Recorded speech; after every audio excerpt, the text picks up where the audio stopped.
Quinta ao Vivo.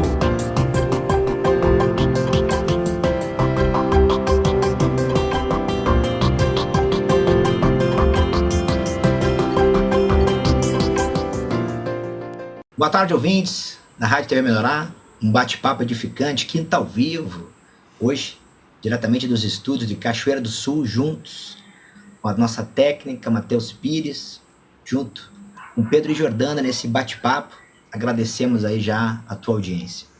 E dando esse início nesse boa tarde, aí já queria agradecer a participação desse casal, amados, que recentemente, não tão de longa data, mas já se achegaram à Cachoeira, estão por aí e com novos projetos. Eu gostaria de saber um pouquinho já desse casal, como é que tá aí, essa chegada aí, Cachoeira, começando aí com o Pedro. Boa tarde, irmão Pedro. Boa tarde, que Deus abençoe a todos, né? E como eu gosto de falar, uma chuva de bênçãos. Estamos aqui se incorporando à Cachoeira, conhecendo toda a estrutura de Cachoeira, como funciona a Cachoeira como cidade e também como funciona a Cachoeira na parte espiritual, na parte que foi o cerne da igreja, que começou aqui, entendendo o funcionamento daqui, as peculiaridades, as coisas são iguais em todas as cidades. Então, uma adaptação muito boa, em nome de Jesus. Boa tarde. Legal, sempre tem um propósito, né? Boa tarde, Jordana, graça e paz no nosso Senhor Jesus. Boa tarde, irmão Cleider, boa tarde a todos os irmãos que estão nos ouvindo, nessa tarde. Que Deus abençoe a todos e que nós possamos ter aqui um bate-papo edificante. Sempre, né? Sempre que falamos das coisas do Senhor é muito edificante e é assim que Deus quer, né? E espera, né? Que a gente se reúna para falar daquilo que é bom, que é vida, né? Que é do Senhor. Mas queria eu sei que vocês têm, né, duas filhas, né? Qual a idade delas, Jordana? Compartilha um pouco para quem não conhece ainda as meninas. A Maria Cecília tem 9 anos e a Ana Lourdes tem 6 anos. 9 anos e 6. Uma idade importante, né, minha irmã? Na necessidade, assim, de cuidar, né? E de ensinar os caminhos do Senhor, né, Pedro? Então Sim. A gente vê que em Provérbios 22:6, né, tá escrito: ensina a criança no caminho, ensina a criança no caminho em que deve andar. E ainda quando for velho, não se desviará dele. Amém?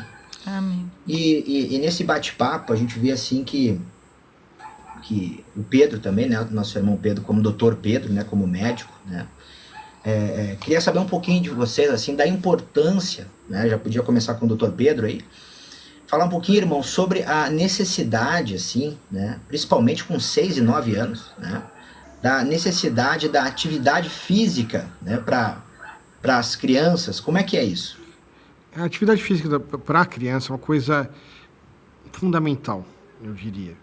Por quê? Em primeiro lugar, ela tem que desenvolver as fibras musculares, ter um alongamento tendíneo, que ela não vai conseguir sem uma atividade física, né? Além disso, um desenvolvimento neuropsicomotor, né? Uma criança que não tem atividade física, ela fica com a musculatura flácida, ela fica com os tendões encurtados, certo? Tendo dificuldade de movimentação, não desenvolve uma coordenação motora fina, eficaz, então vai atrapalhar ela no mercado de trabalho no futuro, vai atrapalhar atividades no futuro, pode desenvolver a obesidade, tendo outras consequências no futuro, como diabetes, hipertensão. É fundamental. Até o desempenho acadêmico escolar, também por atividade física. Ela não tem o poder de concentração que a atividade física proporciona, não tem o poder, uma plasticidade cerebral pronta, não sabe entender e conduzir quando ela é pressionada, os desafios que a vida proporciona. Ela é muito importante para um desenvolvimento completo, assim, né? E principalmente nessas idades. Você tem alguns livros de desenvolvimento da criança, por exemplo, Carmichael, de pediatria, ele fala do desenvolvimento da criança e quanto é importante o estímulo correto. E o esporte, de maneira moderada, né, o esporte é um estímulo correto. Eu não estou falando do esporte profissional, daí é uma outra coisa. O esporte, que algumas crianças têm já nessa idade, já são atletas profissionais. Sim. Mas o esporte de maneira que nós praticamos, de academia, como um balé, como o judô que eu pratiquei um pouco na infância, futsal, de uma maneira moderada, é muito importante, não é essencial. E também interação. O esporte você não consegue fazer sozinho. Então a criança tem uma outra interação com outras crianças de uma maneira diferente. Então, muito, muito importante para o desenvolvimento. Nossa, são muitos detalhes, né, Pedro? Detalhe um pouquinho mais que você falou agora há pouco, em relação à flacidade, como é que é? O músculo fica flácido? Se você não der estímulo para o músculo, se você não desenvolver, o músculo vai crescer. Isso tem o crescimento muscular é programado geneticamente. Certo. Mas ele não vai desenvolver, ele não vai ganhar volume, ele vai ficar flácido. É que nem quem tem criação, por exemplo, a criação. Se você não der alimento, o animal não engorda. Se eu der um pasto muito grande para o animal vai ficar musculoso e não vai ter tanto interesse comercial. A mesma coisa para uma criança.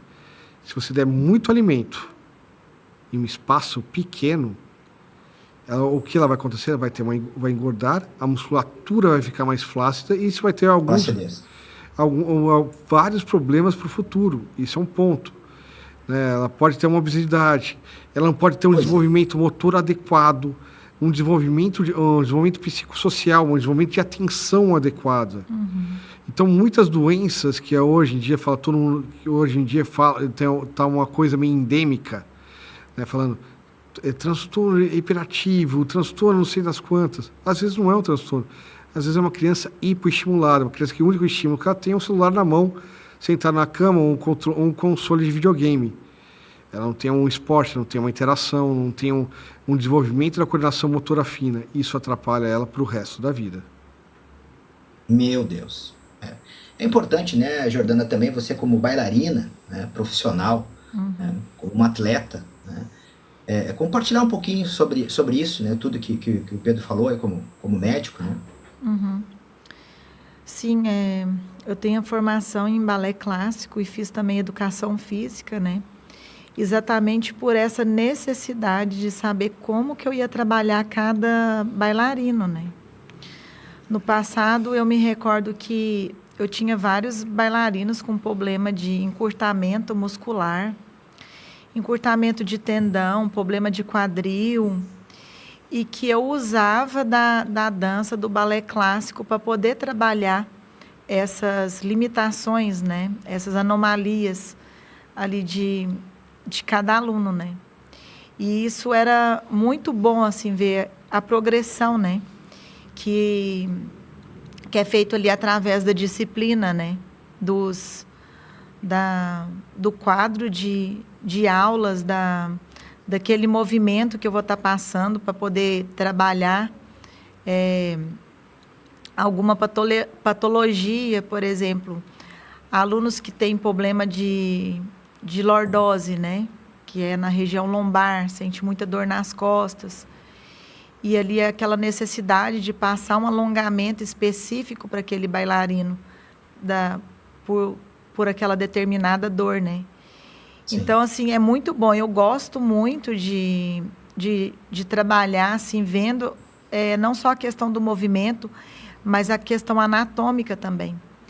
E é muito importante nós, professores, né, quanto de dança, quanto de educação física, ter esse conhecimento anatômico e fisiológico do aluno, né, para a gente poder realmente tratar isso, né.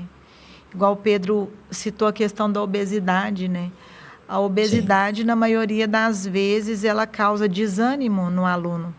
O aluno tem desânimo, fraqueza, né, aquela falta de estímulo ali. Então, nós fazemos a nossa parte como educadores, mas a família também tem que fazer a sua parte, né? Na questão de alimentação, ver por que aquela criança tá ali obesa, qual que é a alimentação dela, né? E é isso. Maravilha. Gente, passou voando esse bloco aqui, mas o papo está só começando. Já voltamos com o segundo bloco para falar um pouquinho, então, dessas novidades aí que surgem, né? Não só para Cachoeira do Sul, mas também para todo o Brasil. Já já voltamos para o segundo bloco. Fique conosco.